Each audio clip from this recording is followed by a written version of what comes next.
Hello दोस्तों, good morning, नमस्कार। कैसे हैं आप लोग? आशा करते हैं बहुत अच्छे होंगे और अपने पढ़ाई में लगातार मेहनत कर रहे होंगे। अब आज हम एक नए वीडियो के साथ आप लोगों के सामने हाजिर हैं। पिछले वीडियो में कुछ हम ये कहना चाहे टेक्निकल कमी के कारण उसके लिए हम क्षमा चाहते हैं।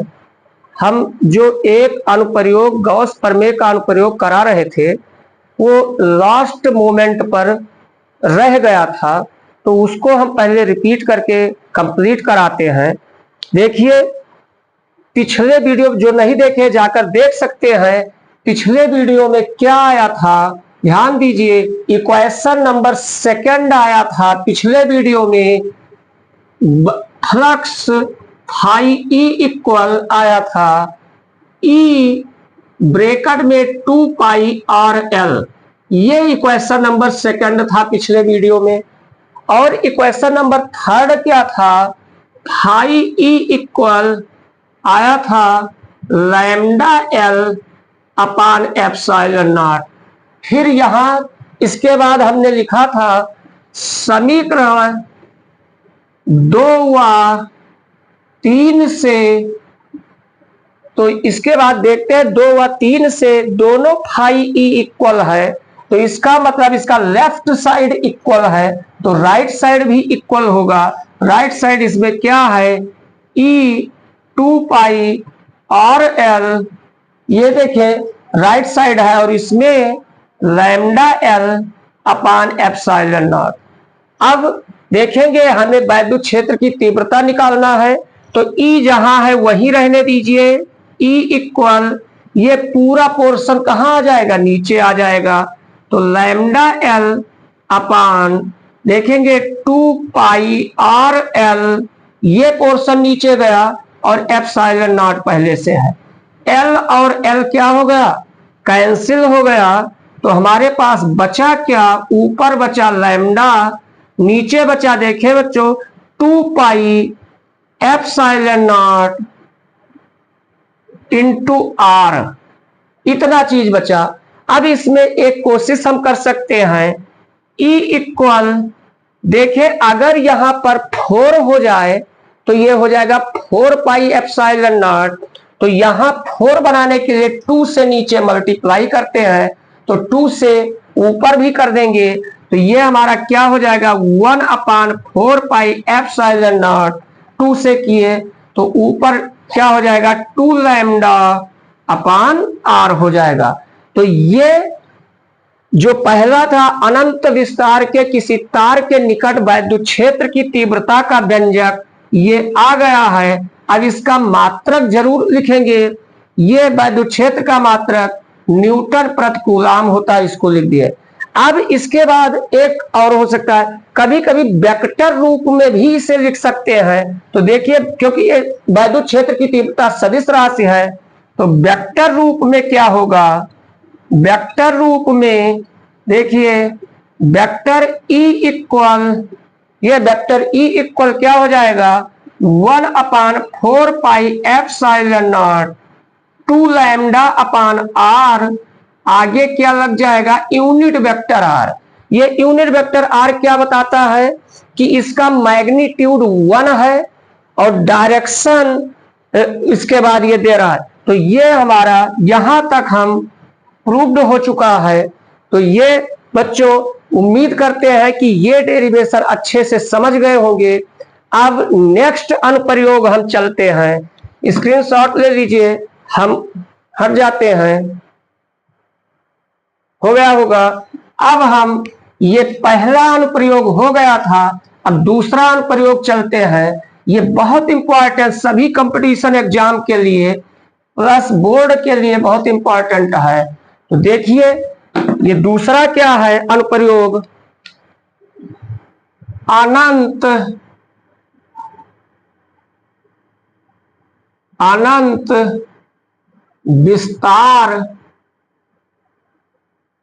अनंत विस्तार के एक समान अनंत विस्तार के एक समान आवेशित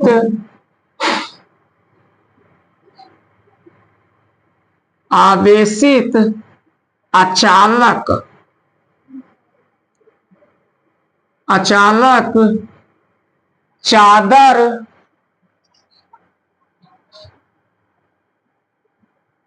चादर या इसे सीट भी कह सकते हैं।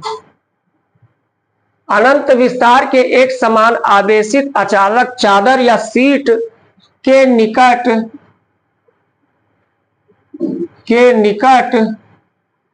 वैद्युत क्षेत्र की तीव्रता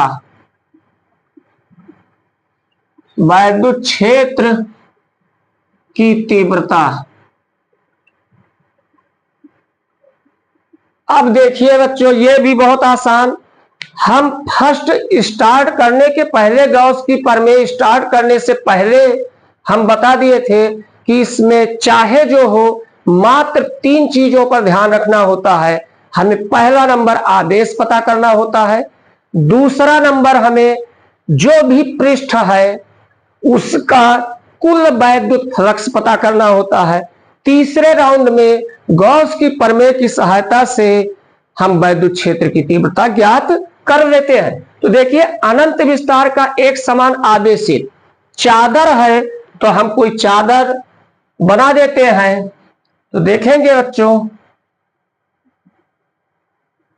फिगर में हो सकता है कम अच्छा बने, क्योंकि तो फिगर अच्छे से बनाएंगे क्योंकि फिगर का नंबर बहुत इंपॉर्टेंट होता है।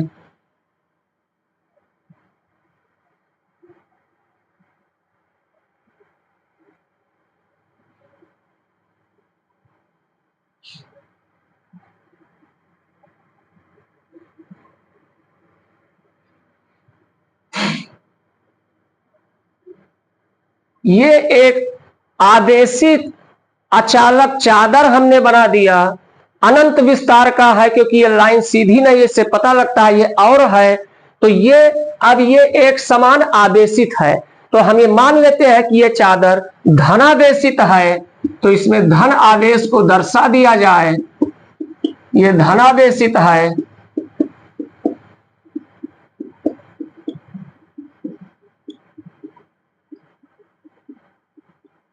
अब ये प्रश्न का है, ये चादर हो गया आवेशित, चादर के निकट किसी बिंदु पर वैद्युत क्षेत्र की तीव्रता ज्ञात करनी है।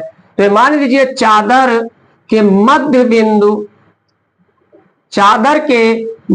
बिंदु मान लीजिए यहां है, यहां से आर दूरी पर, मध्य बिंदु से आर दूरी पर एक बिंदु P है जिस पर हमें वैद्युत क्षेत्र की तीव्रता ज्ञात करनी है। तो कॉपी में क्या लिखेंगे, यही कहेंगे कि माना अनंत विस्तार का धनावेशित एक समतल चादर है जिससे आर दूरी पर एक बिंदु P है जिस पर हमें वैद्युत क्षेत्र की तीव्रता ज्ञात करनी है। यहां तक लिखेंगे। अब बिंदु P पर वैद्युत क्षेत्र की तीव्रता ज्ञात करने के लिए करेंगे क्या, वो देखिए। जितनी दूरी पर राइट साइड में बिंदु P है, चादर से उतनी ही दूरी पर, मतलब सिमेट्रिक फॉर्म में उतनी ही दूरी पर एक बिंदु इस साइड में हम क्या मान लेते हैं, P डैश है। मान लीजिए यहां पर उतनी ही दूरी पर एक बिंदु क्या है, P डैश है। तो अब बिंदु P पर हमें वैद्युत क्षेत्र की तीव्रता ज्ञात करनी है। उसके लिए क्या करेंगे, चादर के आर पार एक गॉसियन बेलनाकार पृष्ठ खींचते हैं। तो देखिए यहां पर हम पृष्ठ खींच रहे हैं।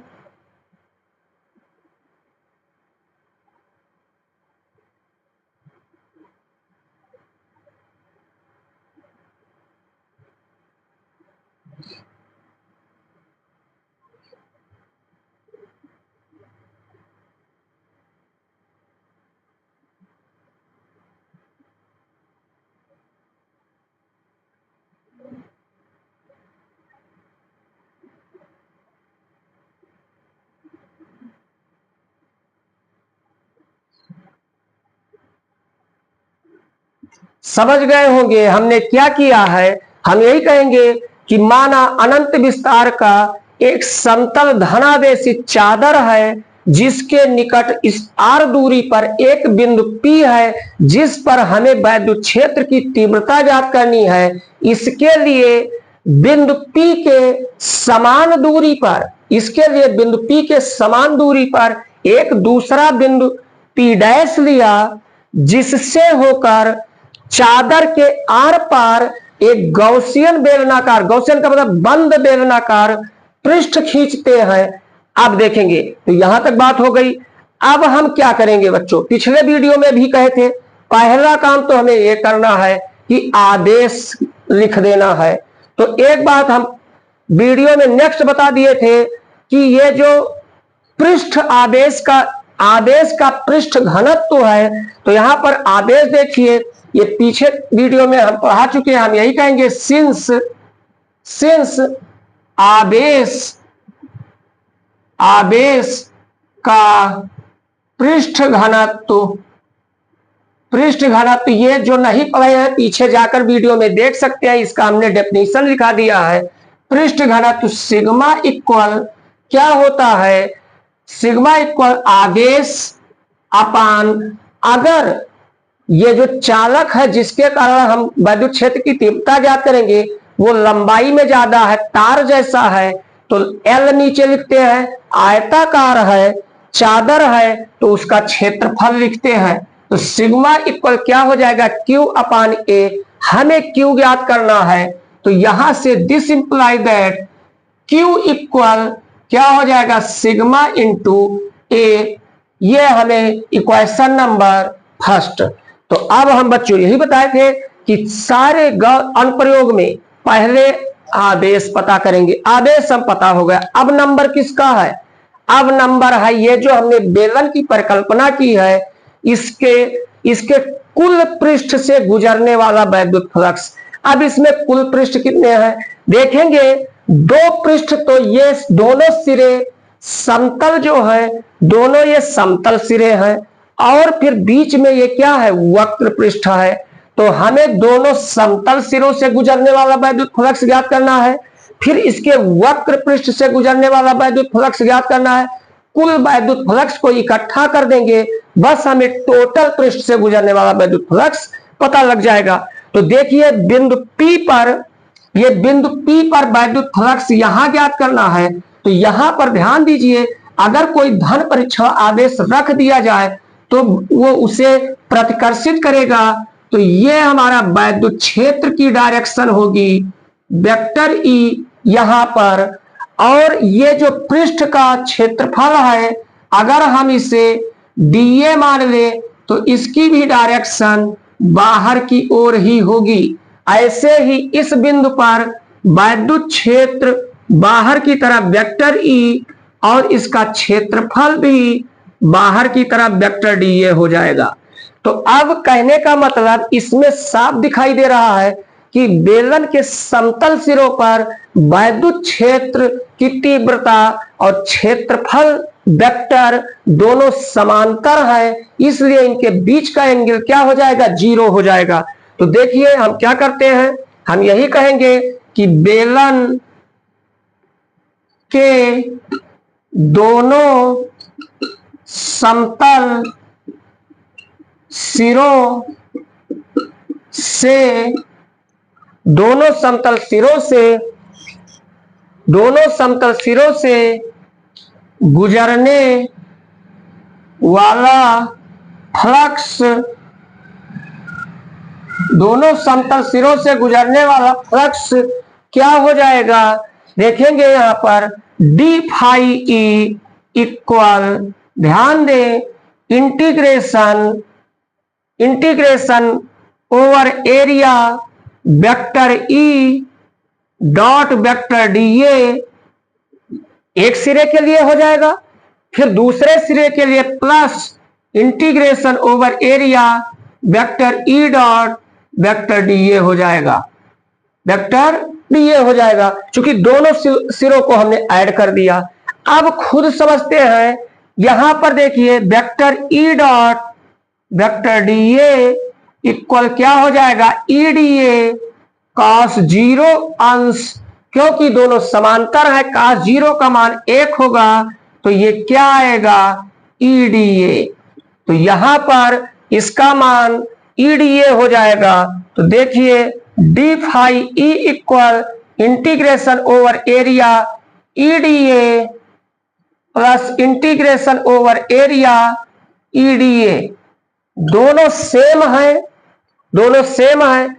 देखिए इसका स्क्रीनशॉट ले लीजिए, इसके बाद हम इसे इरेज करना चाहते हैं, ले लिए होंगे। अब देखिए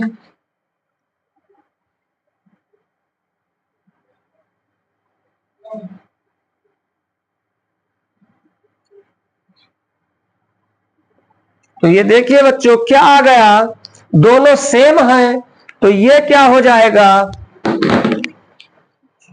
ये देखिए डी फाई ई, इसके बाद हम यहां आते हैं, क्या हो जाएगा, D phi E equal to integration over area EDA, क्या हो जाएगा, EDA। परंतु ई क्या है, कांस्टेंट है, क्योंकि ये सममित रूप में है, दोनों साइड में इक्वल डिस्टेंस पर है, इसलिए हर जगह वैद्युत क्षेत्र की तीव्रता क्या होगी, समान होगी। तो इसे हम बाहर कर देते हैं, तो d phi E equal to E बाहर हो गया, इंटीग्रेशन ओवर एरिया क्या बचा, DA। तो DA का क्षेत्रफल क्या हो जाएगा, A हो जाएगा। तो इसे हम जब इसका क्षेत्रफल निकालते हैं पूरे का, तो ये डी फाई ई हटकर, देखें जब ये छोटे से भाग का क्षेत्रफल था, अब पूरे क्षेत्रफल, तो ये फाई ई हो जाएगा, फाई ई इक्वल 2EA हो जाएगा। ये इक्वेशन नंबर क्या आ गया, सेकंड आ गया। समझ गए होंगे। इसका मतलब क्या हुआ, अभी हम बेलन के दोनों समतल सिरों से होकर गुजरने वाला वैद्युत फ्लक्स पता किए हैं, लेकिन इसके वक्र पृष्ठ से गुजरने वाला वैद्युत फ्लक्स नहीं पता किए हैं। तो देखिए ध्यान दीजिए भाई, हम ये जो क्षेत्रफल की दिशा होती है, किसी भी पृष्ठ के क्षेत्रफल की दिशा क्या होती है, उस पृष्ठ के लंबवत बाहर की ओर खींची गई रेखा की दिशा होती है। तो एक यहां पर ध्यान दीजिए, हम दिखा रहे हैं, जैसे ये वक्र पृष्ठ है, तो इस वक्र पृष्ठ पर ये जो क्षेत्रफल की डायरेक्शन है, ये डायरेक्शन होगी पृष्ठ के लंबवत ऊपर की ओर, और वैद्युत क्षेत्र की जो डायरेक्शन है तीव्रता की, वो यही रहेगी, इसमें कोई परिवर्तन नहीं होगा। अब साफ दिखाई दे रहा है कि वक्र पृष्ठ पर ये DA और E एक दूसरे के क्या है, लंबवत है, और लंबवत होने के कारण cos 90 0 होता है। तो हम यहां पर यही कहेंगे कि बेलन के वक्र पृष्ठ पर, बेलन के वक्र पृष्ठ पर वैद्युत फ्लक्स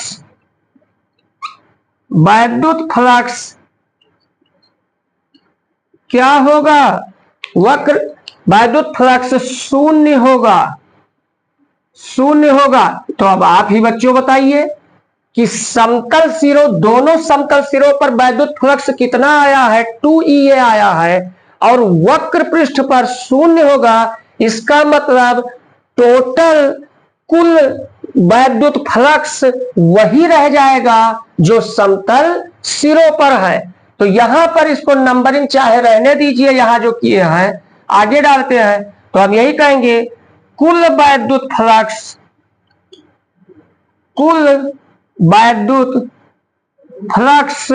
ये क्या हो जाएगा, वही जो समतल सिरों पर आया है, फाई ई इक्वल 2EA हो जाएगा। इक्वेशन नंबर सेकंड, जो स्टार्टिंग में बताए थे वही हुआ। पहले हमें आवेश चाहिए, वो आप लोगों के सामने है, फिर उसके बाद कुल वैद्युत फ्लक्स चाहिए, वो हम निकाल चुके हैं। अब हम गॉस प्रमेय का यूज करके तुरंत निकाल देंगे। तो बच्चों ध्यान दीजिए, इस फिगर को हम इरेज करना चाहते हैं, स्क्रीनशॉट लेना है ले लीजिए।